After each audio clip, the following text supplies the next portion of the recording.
French Open 2019 Roger Federer, Rafael Nadal and Novak Djokovic. French Open 2019, Roger Federer, Rafael Nadal and Novak Djokovic's race for GOAT could see significant shift in Paris. It's been a summer of farewells and long-awaited resolutions. After Marvel's Avengers wrapped up its Infinity storyline and The Big Bang Theory ended its 12-year journey, the biggest of them all, Game of Thrones, reached its frantically followed conclusion last week. And notwithstanding the quality of God's eighth and final season, there didn't seem to be a soul on earth that wasn't curious about who would end up on the throne. There's a throne up for grabs in men's tennis too. And just like all those movie series and TV shows, the race to the tennis throne is entering its last act, with every single fan hooked on to the slightest of developments and deviations from the script. Roger Federer, Rafael Nadal and Novak Djokovic have been jostling for supremacy, and the title of greatest of all time, or GOAT, for more than a decade now. Forget for the moment that Rod Laver and Pancho Gonzalez could have won more slams if they hadn't been barred from competing after turning pro, or that Bjorn Borg had a borderline superhuman winning percentage. In terms of match-to-match and career-long excellence that tick all the boxes of tennis as we know it, Federer, Nadal and Djokovic are almost unequivocally the three greatest players ever. With the careers of the three men now entering the home stretch, it's getting increasingly intriguing which of them will end up as the unanimous king. Their unique situation makes every new Grand Slam event they play that much more significant. You never know what result at a major tilts the scales in favor of one particular player. Will anything that happens at the upcoming French Open tilt the scales one way or another? Much to the breathless delight of both the fans and the neutrals, that is almost certainly going to be the case. The best odds for lifting the Coupe des Masquetaires still lie within this elite group, so it is likely that one of them will increase his slam tally by the end of the tournament. Nadal of course is the favorite, followed by Djokovic. And while Federer doesn't look like a serious challenger for the trophy, we've learned by now never to rule him out. An increase in the slam tally will mean considerably different things for each of the three men, not least because of where they are playing. Federer is at the top of the pecking order right now by virtue of his record 20 slams.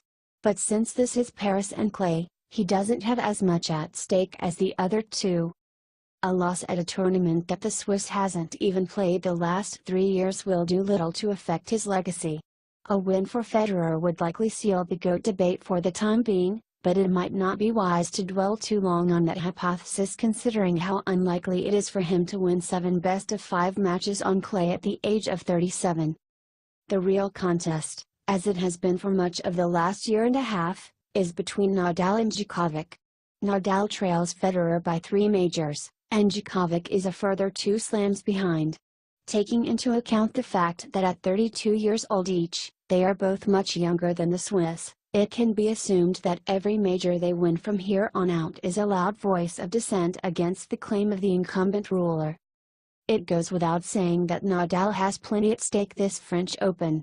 Roland Garros is his tournament, it is the territory he has marked out for himself through years of dedicated service. A loss here would suggest that his grip over his last bastion is slipping, and that his assault on the record books may be losing intensity. Unfortunately for the Spaniard, while he has a lot to lose in Paris this year, he doesn't have much to gain. He's done just about everything that's humanly possible here, and has already won 11 Roland Garros titles. Will winning a 12th really add much to his legacy? Sure, it would take his overall slam tally to 18, just too shy of Federer's mark. But considering the furious pace at which Djokovic is racking up the numbers everywhere outside Paris, Nadal's real bounties at this stage of his career lie at the other 3 slams. That brings us to the man who's responsible for making this such an epic 3-horse race from the regulation duopoly that it used to be. Djokovic is the best player on the planet right now, and also a perpetual thorn in the flesh of both Federer and Nadal. The Serb has won the last 3 slams and has been a member of the exclusive Career Slam Club since 2016. Those two things combined make this year's French Open arguably the most statistically significant tournament of his career, as he continues his march to meta-human levels. A win at Roland Garros would make Djokovic just the third man in history and the first in the Open era to achieve a double career slam, that is winning each of the four majors at least twice. More importantly, it would give the Serb his second no slam or non-calendar Grand Slam. He first held all the four slams simultaneously in 2016. A non-calendar Grand Slam is every bit as staggering a feat as a calendar Grand Slam, irrespective of what the sticklers for technicalities say. And pertinently, it is a feat that neither Federer nor Nadal has accomplished. But here's Djokovic, on the cusp of achieving it for the second time. Another no slam, especially after that period of on-court struggle and personal turmoil in 2017 when it briefly looked like he would never win a major again, would put Djokovic in truly rarefied air.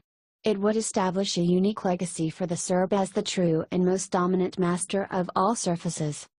In short, a Djokovic win in Paris would bring the GOAT race a lot closer to its resolution than it has been over the last decade and a half.